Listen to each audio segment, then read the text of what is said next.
This boy, unfortunately, was born with a condition that makes him grow younger as time passes, and he will have to learn to live and overcome all the challenges.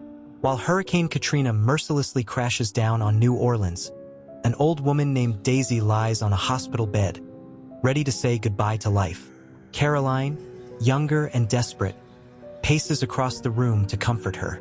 However, Daisy is much more concerned with telling a story than resisting the force of the winds.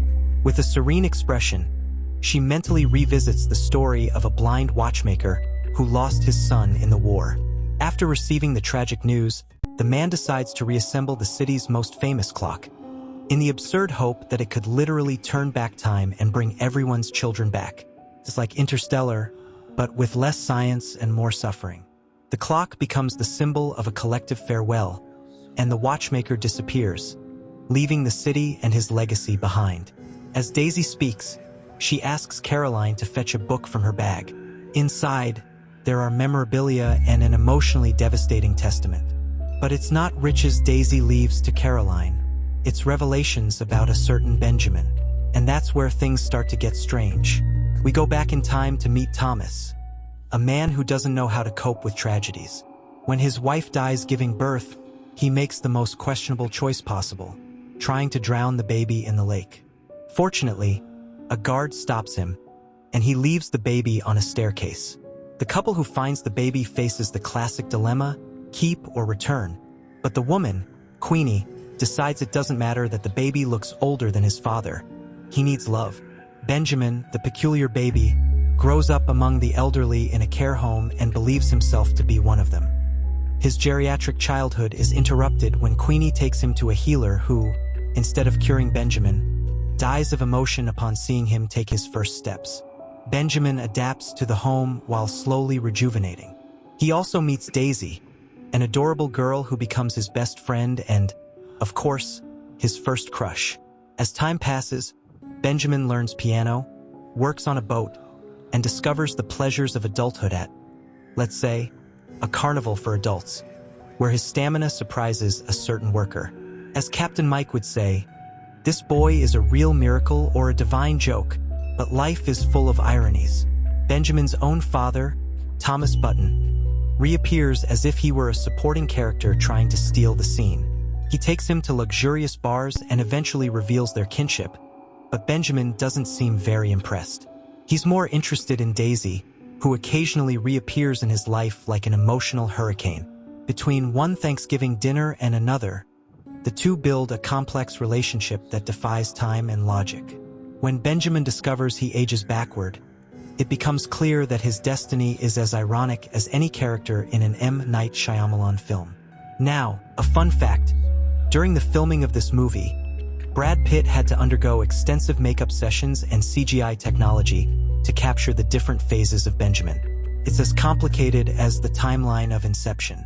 What I definitely wouldn't do is abandon a peculiar baby on a staircase. I would care for him as Queenie did because every peculiarity deserves a chance to be loved. And you know what's interesting? The inversion of the life cycle makes us reflect on the value of time and how we perceive people as they age. Benjamin bid a fond farewell to Daisy's parents and the home that took him in, promising to send a postcard from every exotic port he landed in. As a true romantic, Daisy wrote back to every card received, even as she advanced in her career as a ballerina. Meanwhile, Benjamin, living the cliché of a wandering sailor, frequented brothels and bars between one adventure and another. In one of these stops, he met Elizabeth and her husband Walter, who conveniently was a spy. The forbidden romance with Elizabeth added that soap opera touch to the story, with furtive encounters and overwhelming passions, until, out of nowhere, Elizabeth disappeared from the hotel lobby. Heartbroken, Benjamin had little time to wallow when war arrived to ruin his party at sea. In the height of the chaos, his boat was destroyed, taking the crew and the captain with it.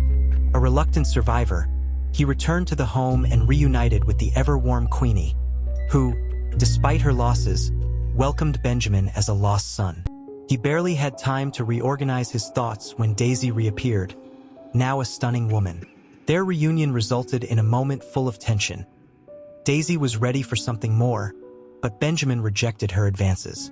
Soon after, Benjamin was surprised by Thomas, an old acquaintance, who not only revealed himself as his biological father, but also gifted him the heaviest emotional inheritance possible: a house full of memories and a photo of Benjamin's late mother, Caroline. However, life didn't wait for him. Benjamin finally succumbed to Daisy's charm during a show in New York, but the timing was all wrong. He got jealous. She tried to understand, and the couple separated again, with Benjamin embarking on a series of self-discovery journeys on a motorcycle, something Nicholas Sparks would probably approve of. Daisy reappeared in Paris, but the romance seemed straight out of a French tragedy. After an accident involving a taxi, she asked Benjamin to stay out of her life. Of course, he dealt with it in the healthiest way possible: a series of one-night stands. When they finally reconciled, the couple shared incredible moments in exotic places, under all possible weather conditions. But, as in any good story, joy gave way to concern when Daisy revealed she was pregnant. Benjamin, with his peculiar condition, panicked. What if he couldn't be the father Caroline, their daughter, needed? He decided to leave everything behind. In the end, Daisy and Caroline continued their lives, with Daisy finding a new husband and Benjamin reappearing sporadically. In a final meeting, Daisy cared for Benjamin, who, now a teenager suffering from dementia, lived his final moments.